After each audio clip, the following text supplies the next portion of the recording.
Amém, amém. Senhor, que essa situação não seja para a morte, mas para a glória de Deus. Que eu possa usar essa situação para ganhar os pais da Aurora, proporcionando a eles uma experiência viva contigo, uma experiência de ressurreição. Aleluia. Amém, irmãos. Louvado seja o Senhor. Como é bom ouvir os testemunhos dos irmãos, como é bom sair para pregar o Evangelho. Como nós lemos hoje no ponto 3 da imersão, o Senhor, nesses últimos dias, tem nos levado a restaurar a nossa função como membros do corpo de Cristo. Eu sempre digo que Deus apostou tudo o que tinha, e foi uma aposta arriscada, quando Ele fez com que seu Filho Jesus, que tinha um corpo totalmente à disposição da vontade de Deus, e o Senhor subiu naquela cruz, morreu, foi sepultado, depois se tornou o Espírito que dá vida. Mas Ele deixou de ter um corpo físico que possibilitava Ele de executar a vontade de Deus.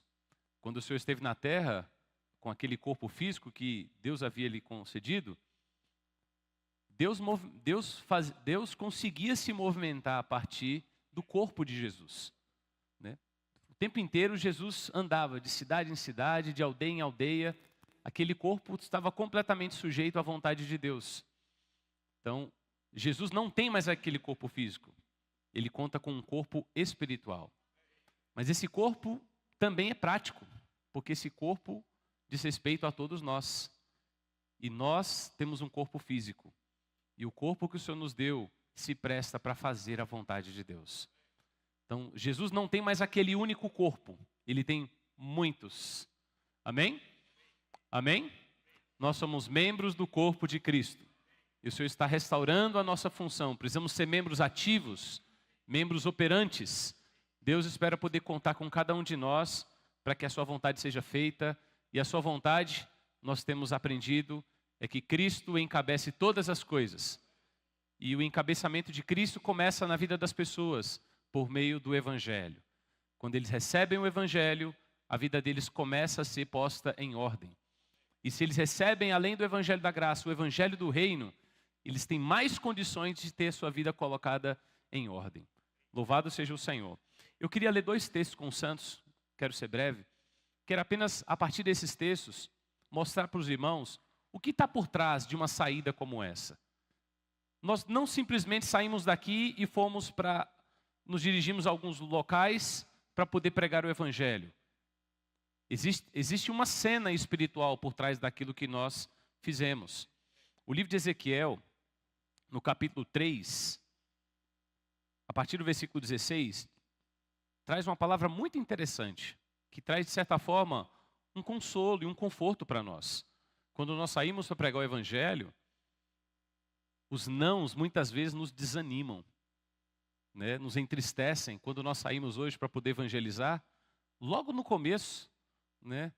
Nós fomos abordados, a minha equipe era eu, minha família, minha esposa, minhas filhas, aí o Lucas, e juntou-se a nós os irmãos Alexis e a Luzia.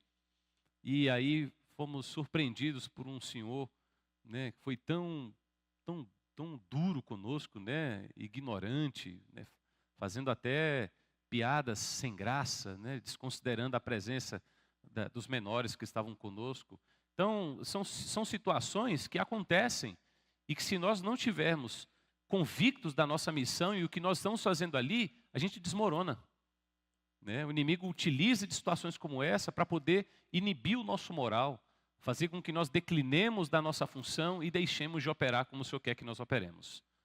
Mas graças ao Senhor nós prosseguimos. E o Senhor nos deu outras experiências, outros não também, né? Aquele foi o primeiro de muitos outros. Mas o Senhor nos deu alguns sims também. Por exemplo, eu e minha filha, Ana Lívia, estávamos parados, depois de vários nãos, de repente, uma moça que me aborda, né? Ela foi quem me abordou. Ela havia sido abordada por alguém, só recebeu o jornal, mas não parou para receber a oração. Não parou para ouvir a palavra do Senhor. Constrangida, ela falou, olha, eu estou constrangida porque me abordaram lá atrás e eu não parei para receber a oração. Eu preciso de oração. E ela apresentou então uma necessidade importante, uma situação séria. E aí nós oramos por ela. E ela olhou, pegou o jornal e mostrou o carimbo. Falou, depois do resultado que eu estou aguardando para quarta-feira, eu quero ir na sua igreja para poder anunciar o que aconteceu. Então, irmãos, quem faz a obra é a palavra do Senhor. Não somos nós somos apenas membros que funcionam a serviço do corpo de Cristo. Veja, alguém entregou um jornal e lá na frente alguém orou por essa pessoa. E talvez daqui a algumas semanas ela venha e nem serei eu, nem quem entregou o jornal que irá recebê-la. Assim é o corpo de Cristo. Como o apóstolo Paulo diz, eu plantei, Apolo regou, mas o crescimento vem de Deus. Mas voltando para os nãos que nós recebemos, eles de fato trazem um desânimo, mas alguém disse agora há pouco, e é bem verdadeiro essa frase, o não, tanto o não como o sim, não são para nós. Nós não podemos pessoalizar a questão, tratar como se fosse algo estritamente conosco. O não é para Deus e o sim também. Amém? Tanto o não como o sim é para Deus. Veja o que consta aqui, capítulo 3 de Ezequiel, versículo 17. Filho do homem, eu te dei por atalaia sobre a casa de Israel. Da minha boca ouvirás a palavra e os avisarás da minha parte. Quando eu disser ao perverso, certamente morrerás, e tu não avisares, e nada disseres para o advertir do seu mau caminho, para lhe salvar a vida, esse perverso morrerá na sua iniquidade, mas o seu sangue da tua mão o requererei. Então veja a responsabilidade que o Senhor coloca sobre nós, de pregar o Evangelho. Quando nós pregamos o Evangelho para uma pessoa, irmãos, nós salvamos a vida dela. Pregar o Evangelho é uma questão de vida ou morte. E não é essa vida humana, é a morte eterna ou a vida eterna. Versículo 19. Mas se avisares o perverso, e ele não se converter da sua maldade, e do seu caminho perverso, ou seja, não quero uma oração, ou a pessoa desdenhou de você, ou sorriu da sua cara, brincou, fez gracejo, ele morrerá na sua iniquidade, mas tu salvaste a tua alma. Quando eu e você saímos para pregar o Evangelho, duas obras acontecem ali simultaneamente. De um lado, o Senhor nos usa para salvar as pessoas. Por outro lado, a pregação do Evangelho salva nós mesmos. É uma salvação para a nossa alma. Nosso espírito já foi salvo quando nós cremos em Jesus. Nosso corpo será salvo na sua segunda vinda. Mas nós estamos num processo de salvação da nossa alma. Essa responsabilidade é nossa. E todas as vezes que nós saímos e pregamos o Evangelho, irmãos, nós salvamos um pouco mais da nossa alma. Versículo 20. Também quando o justo se desviar da sua justiça e fizer maldade, e eu puser diante dele um tropeço, ele morrerá, visto que não o avisaste, no seu pecado morrerá, e suas justiças que praticara não serão lembradas, mas o seu sangue da tua mão o requererei. No entanto, se tu avisares o justo para que não peque e ele não pecar, certamente viverá, porque foi avisado, e tu salvaste a tua alma. Então veja que, de um lado, nós propiciamos às pessoas a oportunidade delas serem salvas, do outro lado, nós também somos salvos. Amém? E por último, o outro texto que eu queria ler com os santos é Lucas capítulo 10. Então, irmãos, o sim e o não é para Deus.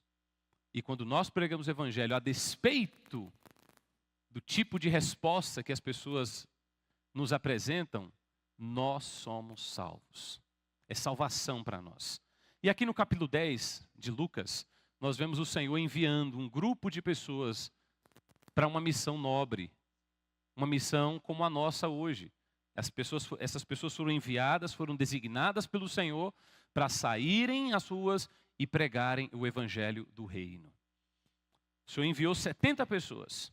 E aí o Senhor deu uma série de recomendações. O Senhor apresentou-lhes uma série de recomendações. E aí eles foram. E pregaram o Evangelho. Foram cumprir a missão que lhes fora designada. E aí no versículo 17, nós temos aqui o retorno, o regresso daqueles que saíram para pregar o evangelho. E aqui o Senhor nos apresenta 3 coisas importantes que acontecem todas as vezes que nós pregamos o evangelho. Primeiro, versículo 17. Então regressaram os 70, possuídos de alegria, dizendo: Senhor, os próprios demônios se nos submetem pelo teu nome.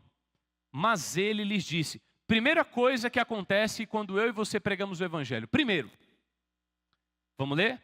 Eu via Satanás caindo do céu como um relâmpago. Todas as vezes que você sai para pregar o evangelho, Satanás cai. Quando eu e você pregamos o evangelho, o inimigo é derrotado. Satanás cai, ele leva uma rasteira. Senhor Jesus, como nós derrubamos o inimigo? Como o inimigo pode cair? Quando nós pregamos o evangelho. Talvez os homens viram 70 pessoas saindo e pregando o evangelho. O que o Senhor viu? Satanás caindo do céu. Sabe o que aconteceu nessa manhã, aqui na cidade de Brasília? Satanás caiu do céu. Versículo 19. Eis aí, vos dei autoridade para pisar de serpentes e escorpiões e sobre todo o poder do inimigo. E nada absolutamente vos causará dano. Não obstante, alegrai-vos não somente porque os espíritos se vos submetem, e sim porque o vosso nome está arrolado nos céus. Quanto mais nós pregamos o evangelho. Segunda coisa que acontece quando nós pregamos o evangelho. Qual a primeira? Satanás cai. Sabe qual é a segunda? Nosso nome é arrolado nos céus. Amém? Nosso nome é posto numa lista. Né? Aqui em Brasília é muito comum as pessoas estudarem para fazer concurso. E aí depois que você faz a prova, você fica na expectativa do seu nome constar numa lista. Na lista dos aprovados. Ó Senhor Jesus. Quem já teve essa experiência sabe como gratificante é ver o seu nome ali. Agora, você sabe qual vai ser a maior alegria? É quando nós encontrarmos o nosso nome na lista dos céus. Daqueles que vão reinar com o Senhor. E como nós arrolamos o nosso nome nos céus? Pregando o evangelho. O Senhor viu o nosso nome arrolado nos céus. Satanás caiu e o nosso nome foi arrolado nos céus. E por último, versículo 21. Naquela hora, exultou Jesus no Espírito e exclamou: graças te dou, ó Pai, Senhor do céu e da terra, porque ocultaste essas coisas aos sábios e instruídos e as revelaste aos pequeninos. Sim, ó Pai, porque assim foi do teu agrado. Terceira coisa, Jesus exulta. Jesus se alegra. Então veja, Satanás cai, nosso nome é arrolado nos céus e Jesus exulta. Então, ou seja, a pregação do evangelho gera um impacto em 3 frentes. O que eu estou querendo dizer para os irmãos, que não é apenas sobre sair, orar pelas pessoas e semear a palavra. Isso é o que os nossos olhos conseguem ver. O que de fato acontece na cena espiritual é que Satanás é derrotado, nosso nome é arrolado nos céus e Jesus exulta. Nessa manhã Jesus está alegre. Louvado seja o Senhor. Que o Senhor possa continuar nos dando mais oportunidades como essa, de pregar o evangelho, não somente de forma coletiva como fizemos hoje, mas que essa seja a nossa vida, que esse seja o nosso viver. Um viver de pregar o evangelho diariamente, constantemente, todas as vezes que o Senhor nos der oportunidade. Amém?